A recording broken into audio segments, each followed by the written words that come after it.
Kaip apsiskardina parapetas, čia pastoviai klausimų iškyla, kaip jūs tik tai tą kampuką skardinat. Visi skardina paklodės tas deda, o mums užtenka PVC dangai apskardint kampuką tiesiog ir viskas. Čia dar yra eigoje uždėta parapeto lankstinys, gaminys ir ant viršaus dar užsilydys juosta dangos.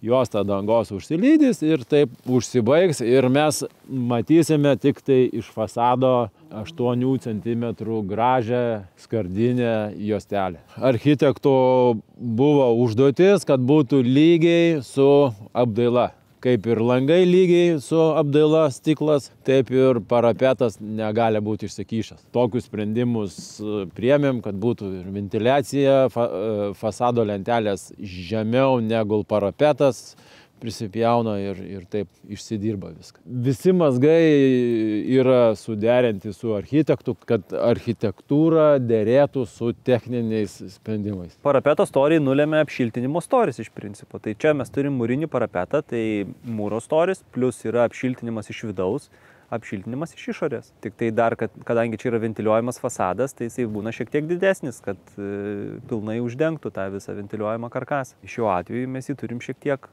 platesnį negu standartiniškai galima padaryti.